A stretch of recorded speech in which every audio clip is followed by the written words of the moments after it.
Bonjour à tous, je reviens aujourd'hui pour un tutoriel pour vous parler des lèvres et surtout comment les rendre un petit peu plus pulpeuses pour celles qui les ont un peu fines ou qui les trouvent trop fines à leur goût, et aussi pour celles qui sont un petit peu plus matures et qui suivent ma chaîne. C'est vrai qu'en vieillissant on a un petit peu tendance à perdre du volume au niveau de la bouche.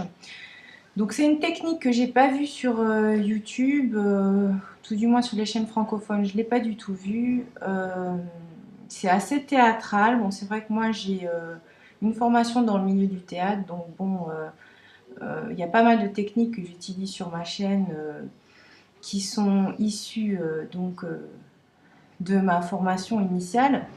Euh, je trouve que les techniques de maquillage de théâtre sont intéressantes à aborder parce que bon, elles sont beaucoup utilisées par les célébrités et des célébrités comme Kim Kardashian, des gens comme ça, ou même les célébrités du monde de la musique du Moyen-Orient. Beaucoup utilisent ces techniques de contouring, et pour la bouche, c'est la même chose, c'est une technique de contouring. Donc je suis peut-être pas forcément le meilleur modèle parce que bon, j'ai des lèvres quand même relativement charnues, là je porte rien sur mes lèvres, mais je pense que le résultat parle de lui-même quand même, et j'espère que vous essaierez cette technique et que vous suivrez mon tutoriel qui est assez détaillé, je pense, et qui vous en apprendra, même pour celles qui ont des lèvres un petit peu plus pulpeuses et qui n'ont pas besoin de tout ça. Voilà, je vous invite à suivre le tutoriel et je vous retrouve à la fin pour le résultat final. Alors les lèvres nudes pardonnent rarement les petites peaux mortes et tout ce qui est petites imperfections sur la bouche, donc je vous conseille déjà avant toute chose de faire un gommage de vos lèvres. Donc ici j'utilise un mélange de sucre et de miel avec un petit peu d'huile d'olive, et ensuite j'utilise un coton, un tissu imbibé d'eau très chaude pour finir donc cette petite exfoliation. Et enfin je vais appliquer un baume à lèvres de façon assez généreusement. Je vais laisser bien pénétrer ce baume, puis retirer l'excédent et vos lèvres sont prêtes. Donc, si vous êtes comme moi et que vous avez des lèvres très pigmentées, c'est souvent le cas quand on a la peau pâle, vous pouvez commencer par appliquer un anti-cerne sur l'ensemble de votre bouche. C'est d'ailleurs assez recommandé par rapport aux techniques que je vais utiliser ensuite, parce que ça va commencer le travail d'estomper les limites de vos lèvres, ce qui va vous permettre de redessiner les contours tout en douceur, puisqu'il n'y aura plus cette pigmentation. N'oubliez pas de poudrer, ça assurera une meilleure tenue à votre travail. Alors maintenant, on va commencer le travail de redéfinition du contour des lèvres. Pour cela, j'utilise un crayon blanc parce que j'ai le teint très pâle, mais si vous êtes plus mat de peau, vous pouvez utiliser un crayon contour des lèvres couleur chair. Ce qui est important, c'est qu'il soit une teinte en dessous de la teinte naturelle de l'ourlet de vos lèvres. On va commencer à atténuer l'arc de Cupidon, donc ce V que vous avez au milieu de votre lèvre supérieure. C'est ça vraiment qui va créer du volume. Et je vais poursuivre l'application de ce crayon blanc sur toute la lèvre supérieure, en insistant bien sur donc cette partie médiane.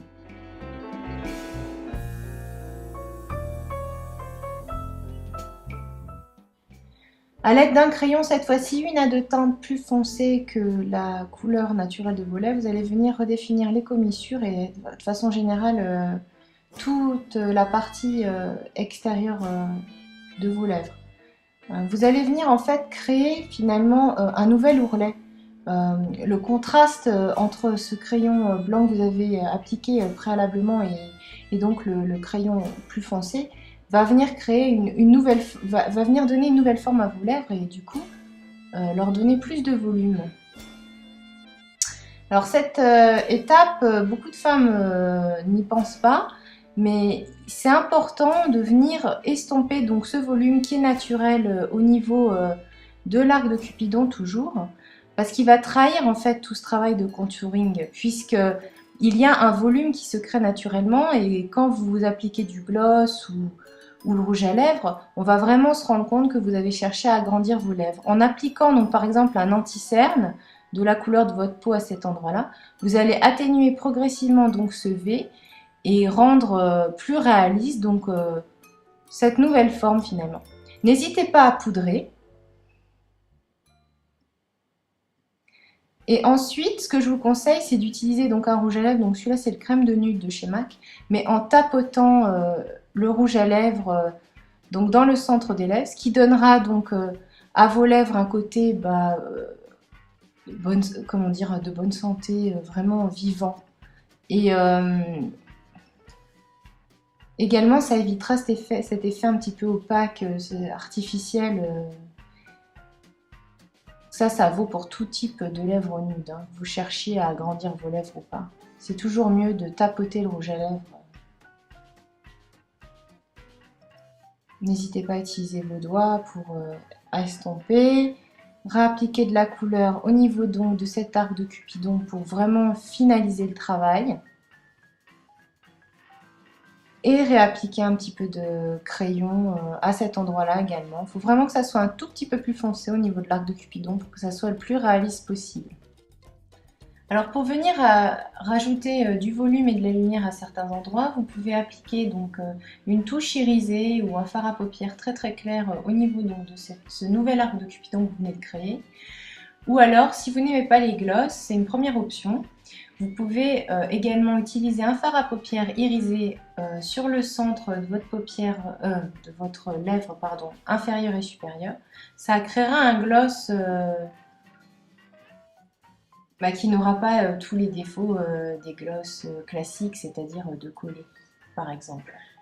Une deuxième option consiste à vraiment venir réintensifier donc tout le contour des lèvres pour créer vraiment un effet beaucoup plus coloré. N'hésitez pas à corriger le contour avec un anti-cerne si vous avez un petit peu débordé. Et vous pouvez également utiliser une poudre de contour, un blush, donc sous votre lèvre inférieure pour venir apporter du volume également à cette bouche au niveau du menton.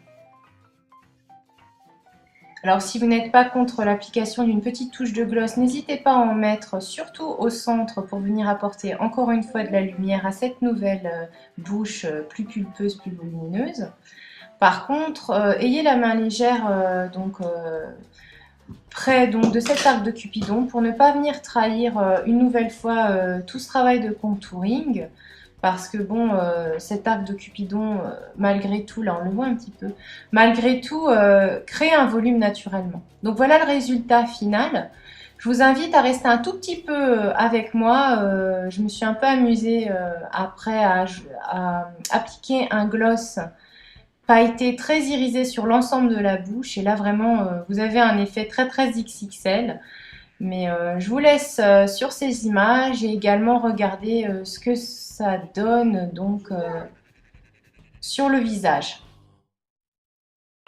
Donc voilà le résultat. Je sais que sur moi c'est un peu limite, ça fait un petit peu film interdit aux moins de 18 ans. Mais bon, pour une personne avec une bouche assez fine ou quelqu'un qui a une grosse différence de volume entre sa lèvre supérieure et sa lèvre inférieure, c'est une technique vraiment qui vaut le coup, qui peut être intéressante. Vous n'êtes pas obligé de tout faire de A à Z, hein, bien sûr. Vous pouvez garder quelques idées et puis vous en inspirer pour vos maquillages des lèvres. C'est une technique qui a fait ses preuves sur beaucoup de femmes matures. Donc moi je sais que quand je maquille des femmes un petit peu plus matures, c'est toujours ce que je fais, notamment la touche lumière au-dessus de la lèvre supérieure et puis aussi ce truc de gommer l'arc de Cupidon. Ça peut aussi être utile pour les drag queens, qui sait. Donc bon voilà, je vais vous laisser regarder ça un peu plus près.